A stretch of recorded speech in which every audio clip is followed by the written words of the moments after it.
college baseball started this weekend. I know we have some notes in here on some players from Illinois, teams from Illinois that maybe had some good weekends. Is there anyone you guys want to touch on off the rip?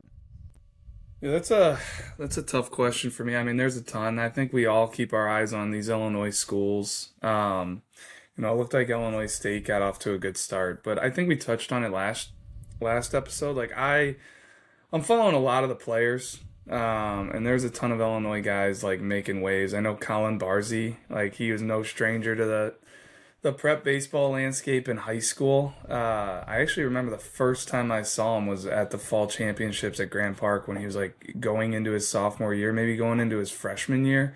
And then just continued to get better, from there. His older brother was an intern for us one year, but Naperville Central product. He was a future gamer, super 60 guy. I always, love the bat. He had a cannon behind the plate, and he's now down at Vanderbilt. And I would say his first 2 years at Vanderbilt, didn't necessarily wow as far as the stats were concerned, but holy cow, he had a big, opening game, I would say. Like hit 3 home runs in one game, and all the exit velos were like crazy numbers. I don't know if you guys have any of those numbers on you, but I want to say one of them was 118 miles an hour off the bat, playing at Globe Life Stadium down in Texas, and put on a show. I know David Seifert, one of our national college cross checkers, was down there at the event, and on our national call called out Colin Barzy and how he really emerged as a prospect to watch here for pro scouts. So fired me up. Like he was always a fan favorite of mine. Also like just always an awesome kid. So those type of guys that you really root for. That was just one thing that stood out to me. And Pete, I think you got something here as well. No, so every home run he hit was 111 or higher, and then the peak was 118, which is like stupid, like 80 grade power. And then, I mean, apparently the arm's like a 65 or 70 grade as well, from what we've heard. So just a huge opening weekend for him, and hopefully he can keep it going. And I think the one thing, because we were, I think all weekend just shooting notes back and forth on guys that we saw, impressive stuff. And it's one thing to go play a low major. If you're Vanderbilt and you open up the weekend with a team that wins 10 games a year, but like he did that against TCU, which I think speaks even more volumes. The arms he was probably facing and doing that off of. So huge shout out there, Colin. I know I'll be following you closely this spring to see what the rest of the year holds for you. Yeah, I wanted to touch on Ethan Eberly at Louisville.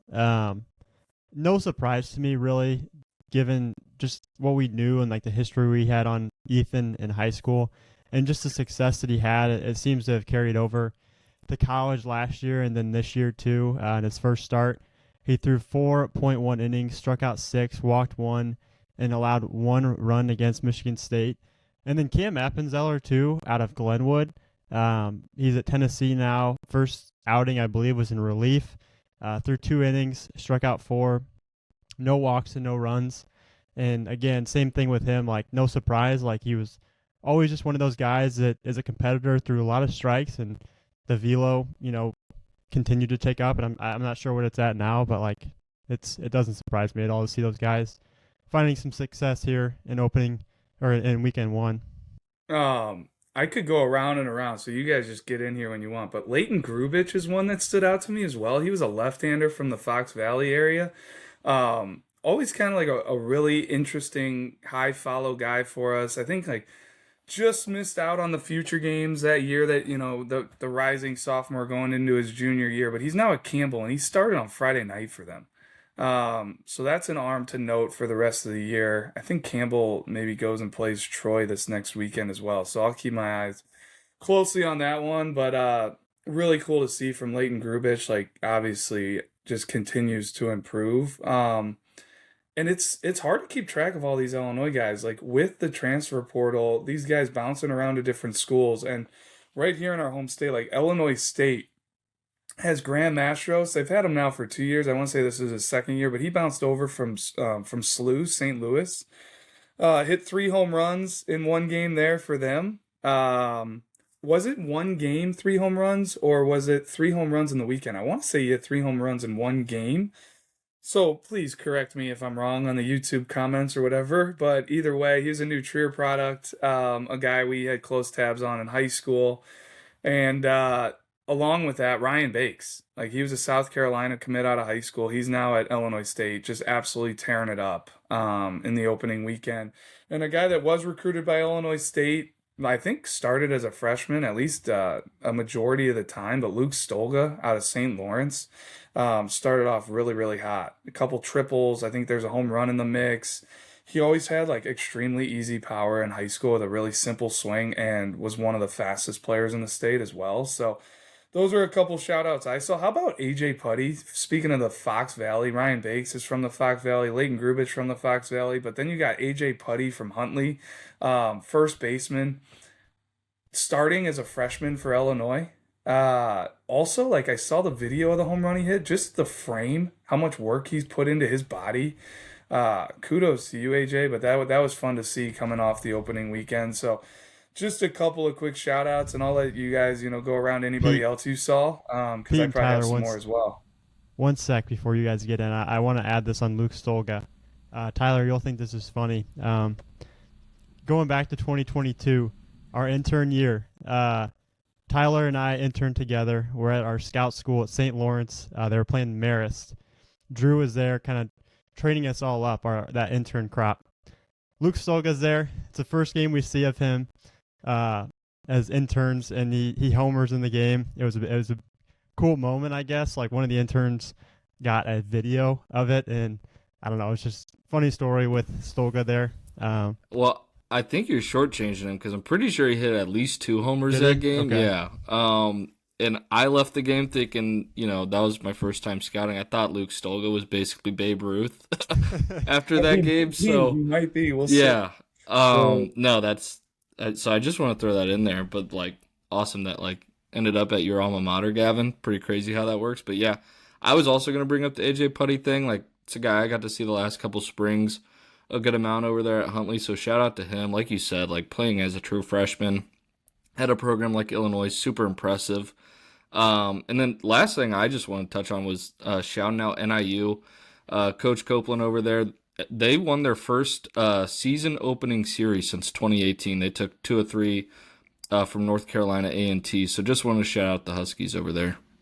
That's awesome. And Illinois's got a ton of Illinois flavor on their roster. Like a guy that I saw that I was pumped for was Michael Farina. I want to say he played in the state championship, shortstop for Mundelein, ended up going JUCO out of high school. Now he's starting at shortstop for Illinois. Colin Jennings from Marist, we mentioned him. He was probably on that field when we saw Marist and St. Lawrence, because I remember that game. We didn't see this kid pitch, but Aiden Flynn at Marist was helping Coach Sefcik just with pregame infield. And looked like Randy Johnson out there, long levered, like loose body, one of those like, all right, I got to see this guy pitch. And I know Aiden Flynn took the ball this weekend for Illinois as well. Might have got like 1 inning for them. So I think, Pete, you mentioned it last week, maybe like the longer you do this, the more guys that you see come through the college landscape. It's just, first off, it's really cool to see the guys that succeed, the guys that keep getting better. But then, it makes you think back on like the guys that you hit on, the guys that you missed on, the guys that, hey, my initial impression on this guy was this, and oh man, now he's doing this, or whatever it may be. And I think in some cases it can really strengthen your confidence as a scout, like seeing guys that, did get physical or, whatever, did continue to just progress the way that you envisioned them. And I think that's one of the cool things we do is, man, we scout players from all ages. Like, we see these guys, we're, running the McHenry Rising Stars. I remember when Ryan Bakes and Braden Bakes were 8th graders at the McHenry Rising Stars event.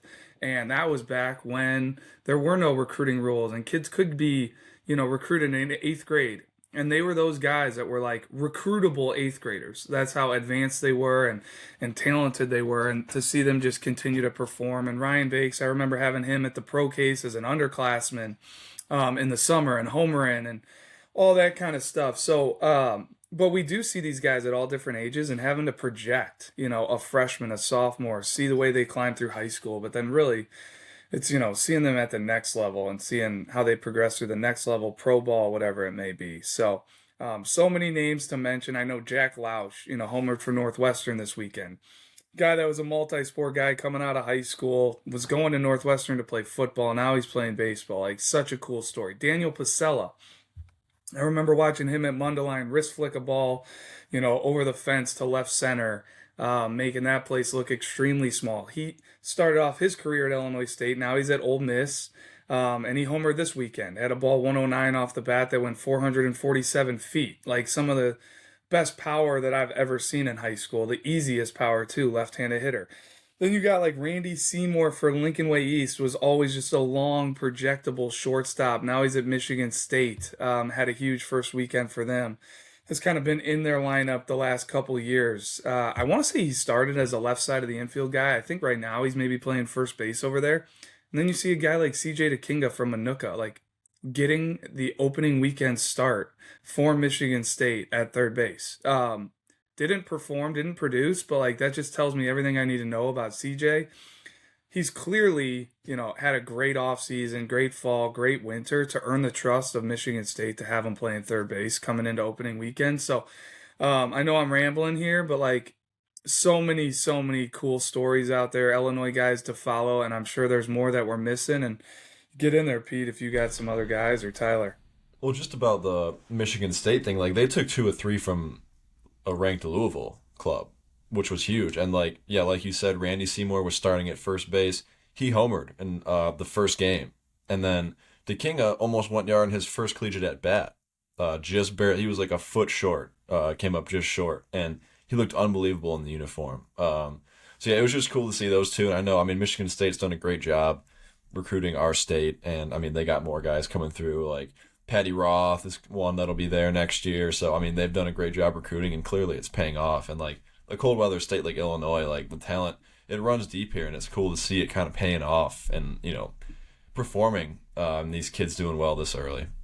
And they've had a tough string. Like Michigan State, they had Luke Adams committed out of high school, and he gets drafted by the Brewers, and really has been, I don't want to say skyrocketing, but performing well throughout the minor leagues, and is one of their top prospects. I know they're probably looking at him at third base in the future. Well, and then they had Jude Warwick, such a good sleeper commit, who just continued to get better. Left-handed hitter was at our pro case, and he gets plucked by the Tigers in the draft. So they've been a little snake bitten with the draft as well. Big fans of the staff up there and Graham Sykes, and I saw Jake Boss, the head coach there, just got an extension as well, and it was like the day before opening day, and then they go take 2 or 3 from Louisville, like you said. Pete, I had the Michigan State and Louisville game on in the background, and when that CJ DeKinga hit happened, I didn't realize at the time that was CJ, and then I saw your text. You were like, "Hey, DeKinga almost homered off Eberle," and then it got me thinking. With it being Eberle and DeKinga facing each other, you guys tell me, do you know, has there ever been a time where, like at the state games or something, they would have been on the same team, or like they've been teamed up together with anything that we've had? Like they would have been on the same future games team. I don't know. I just didn't know if like they'd ever played against each other. I don't think, to my knowledge, normal community in Manuka ever played, but it just got me kind of going down a rabbit hole thinking about it, and I didn't know if you guys knew anything. I don't. That's a great question.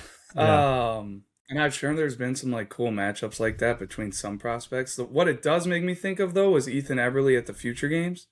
Was basically 83, 85, I want to say, at the future games. Like he never had that crazy high velo at a young age as some of these guys do, but he was a bigger body, long levered, and could really spin the breaking ball. And I just remember after his outing for Team Illinois down there, Sean Duncan, owner of Prep Baseball, founder, came down and loved Ethan Eberle. So I'm talking about like projecting on guys, especially these young guys we see, and like watching their trajectory. Like, man, Sean was all over Ethan Eberle at a young age, and to see what Ethan's doing and starting Friday nights for Louisville, really cool to see. I want to shout out Dunk there on that one because, man, he was spot on. All right. Well, I mean, unless you guys, we didn't touch on this, which I'm honestly surprised. Tyler being the Fox Valley guy that you have been the past couple of years. I'm surprised you didn't touch on Brandon Shannon's 1 inning outing there for Louisville.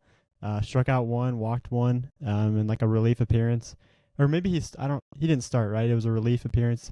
I think I saw a tweet that he was like 94 to 96 too. In that Yeah. outing, just looking really good. No, that's a good call, and I appreciate you giving me some crap there because he is in our sheet and meant to bring him up. But yeah, kudos to him. I think it'll be interesting to see what type of role he generates for himself over the course of the year. Like, obviously, a guy who has all the talent in the world, was a Super 60 kid last year, highly regarded out of high school. So he'll be a fun one to watch, especially the fact that Velo's already seen the type of uptick it has. I think is another shout out for Drew with the projection side of things. Remember seeing him at the same event we're about to talk about, the McHenry preseason ID a couple years ago, and Drew kind of called his shot at that event, afterward on Brandon Shannon. So I don't know if that's a nice smooth transition for you there, Mr. Producer, in the McHenry preseason ID, but yeah, good for Brandon. Well, and before you even transition, like you're talking about Fox Valley, Cary Grove, like Charlie Tazzy for UIC had a scoreless appearance. Like Charlie Tazzy was always super fun to watch at every event. Illinois State games had some of the best spin of anybody in the class, I want to say. And then another Cary Grove guy, Ethan Dorsey's, just sticking in that Fox Valley, and how talented those guys are.